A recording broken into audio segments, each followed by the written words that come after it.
So, I'm a woman in the creative industry and need some advice on getting ahead when most leaders in this company are men. I just Okay. quickly noticed as well, we've had this question before, so we'll post it in the chat from like different perspectives, so from women and other men. So um, go there, but also listen here as well. So what are your thoughts, Ben? Super. Well, look, I do have several thoughts about this, but first I'll acknowledge that the two guests you have on the panel today are both men. I've never been in this situation myself, so look, I thought I would first toss this back to you, Beck, for your thoughts on this before I have any input to give myself. Yeah, okay, of course, thanks. So I guess like for me, like how I've dealt with these kinds of things is that whenever I've gone into workplaces which have predominantly been men, like actually used to be an accountant when I'm working at a Big Four, and it was quite male dominated. I think it was I just went in with the belief that I'm good enough and I can do just as good a job as anyone else or better, and that I've never really gone in thinking I'm disadvantaged because I'm a woman or because I'm Asian. So I've just always seen myself as an equal and believe that I can do it. And I think that's what's gotten me through and gotten me jobs and gotten me promotions, just always believing in my own ability and not really looking at other people and comparing myself, just staying in my lane and doing the best that I can and focusing on myself. In terms of my own skills and abilities. And then it's also, yes, like I probably need to work a little bit harder than maybe someone else, or I guess like maybe some other men, but I think it's just about those self-beliefs, and just when you tell yourself negative things, then negative things happen around you. So it's really just that self-talk that's positive.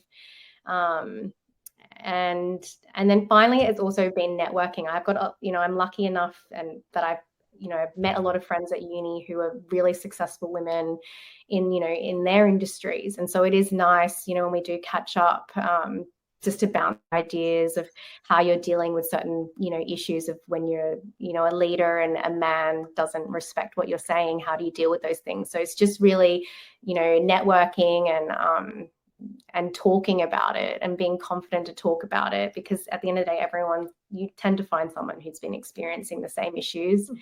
And it's better to have two heads on a problem than one. So, yeah. Yeah, absolutely. I mean, I think that's a very sensible approach to take to it. Thanks, Ben. Did you guys have, I don't know, like any advice? Maybe like Shane, did you have anything to add, I guess, from your own work experience? I mean, the advertising industry largely has for decades been, largely white male leadership. It's been, referred to as a boys' club, and I think it still is largely a boys' club. It's slowly starting to change, but I think it's up to us to, make a concerted effort to make the change as well, and to give people opportunities and to change our thinking. Like, I'm probably in the position I am because of that, that bias and, giving men, possibly more opportunities. But there are systems in place and things and bodies that are starting to change that. So for one, back to the mentorship talk, I think it's about finding those female mentors and those female leaders who are there and giving them a platform. And one such organization, I know Youngbloods is very good with it as well, but also the Aunties.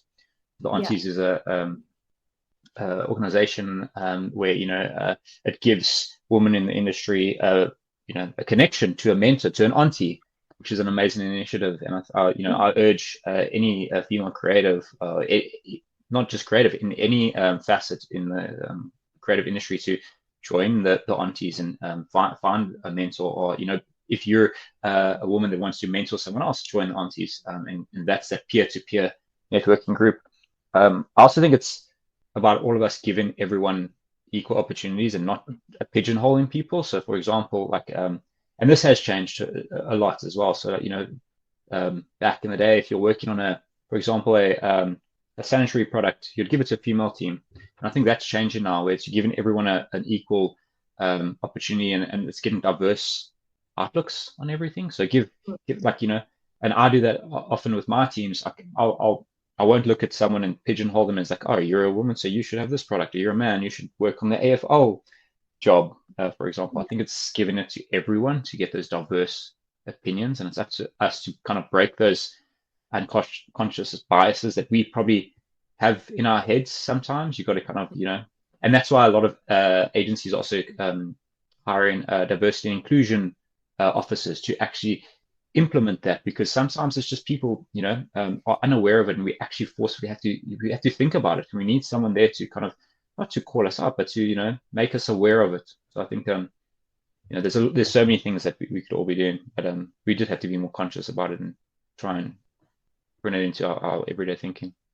Yeah, I think that's really good advice about, if there's something to not be biased, you have to be constantly thinking about it to bring it into the conscious, and then it won't be subconscious bias. So I think, that's a fair point. I think it's also what Andy is posting in the chat. There's a lot of links to check out. We've got some great talks from our Never Not International Women's Day platform, so you can look at that on our website. Another great mentoring program alongside the aunties is a sisterhood. So check that out if you're looking for some mentors. And we've also got other programs as well. So we've actually got a program called Allies, where it's actually for men, but it's actually helping educate men on how they can tackle that unconscious bias in the workplace and actually create more equality for women and people of different backgrounds. So